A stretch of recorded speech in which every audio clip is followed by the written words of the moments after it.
سلام به مخاطبین شب زنده دار و علاقه‌مند به دنیای تاریکی. اینجا آریتا کریپس و من امشب میخوام درباره یکی از معروف ترین، جنجالی ترین و ترسناک ترین پرونده های تاریخ آمریکا حرف بزنم. خانه‌ای که در ابتدا فقط یک صحنه قتل بود، ولی به جایی برای تسخیر ارواح، جنگیری و فیلم های کابوسوار تبدیل شد. خوش اومدین به خانه آمیتیویل. 13 نوامبر 1974 شهر آمیتیویل، نیویورک. در این روز تاریک مردی 23 ساله به نام رونالد دیفئو جونیور با تفنگ شکاری پدرش یکی اعضای خانواده‌اش رو در خواب به قتل رسوند. پدر، مادر و 2 خواهر و 2 برادر کوچکترش همگی به ضرب گلوله ساکت و بی صدا و بدون حتی یک نشونه مقاومت کشته شدند. نکته ترسناک: پلیس گفت هیچ نشونه ای از تلاش برای فرار، درگیری یا حتی بیدار شدنشون وجود نداشت. همه فقط خوابیده بودن و مردن. اما چطور ممکنه 6 نفر کشته بشن و حتی یکیشون جیغ نزنه، صدای تیر رو نشنوه و فرار نکنه؟ جنایت تموم نشد و فقط شکلش عوض شد. رونالد بازداشت شد، به قتل اعتراف کرد و محکوم به حبس ابد شد. اما وقتی ازش پرسیدن چرا این کارو کردی، جوابش عجیب. یه صدا به هم گفت این کارو بکن. هر شب صداش تو گوشم بود. این خونه نفرین شده است.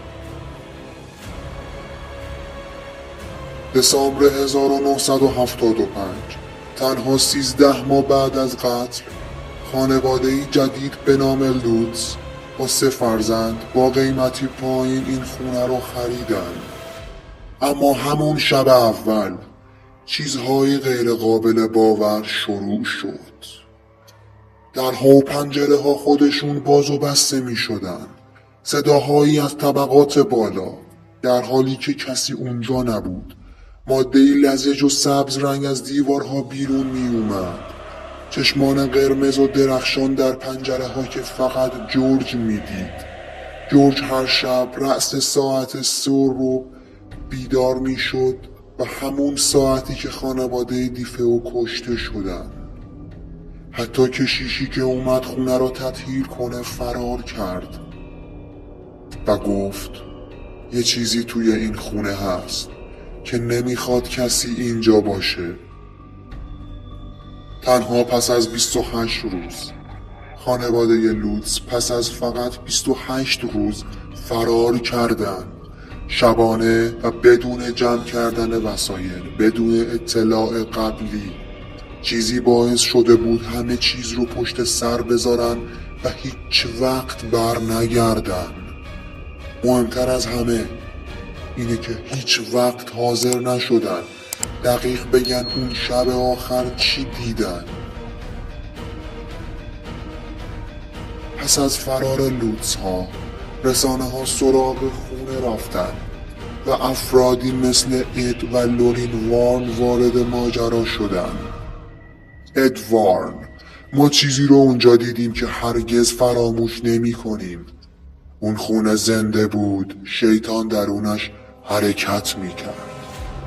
در یکی از عکس‌های شبانه اشون تصویری از پسر بچه‌ای با چشمان درخشان ثبت شده، در حالی که هیچ کودکی آنجا نبود.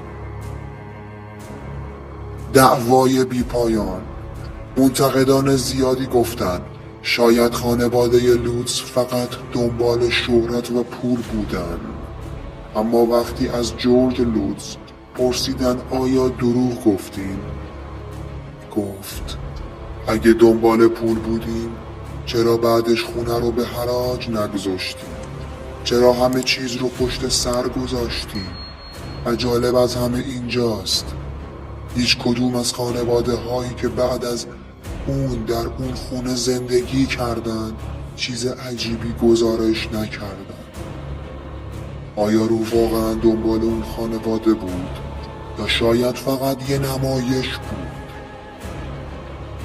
افسانه ماجرای آمیتی ویل منبع الهام بخش صدها کتاب، فیلم و مستند بود. اما هیچ کدوم از فیلم ها حس ترس واقعی اون خونه رو اون شب نمیتونن منتقل کنن. در آخر حقیقت چیه؟ یه قتل واقعی؟ بله. یه خانواده وحشت زده؟ بدون شک. یه خونه تسخیر شده؟ یا فقط بازی ذهن انسان هست؟ حالا تو به من بگو، اگه به شما پیشنهاد بدن یه خونه بزرگ با قیمت پایین بخرین اما بدونین اونجا یک قتل عام رخ داده، قبول میکنین؟ و اگه شبها کسی از گوشه اتاق صدات بزنه، اون وقت چی؟ تو کامنت ها برام بنویس. این ویدیو رو لایک کن، سابسکرایب کن و زنگوله رو بزن.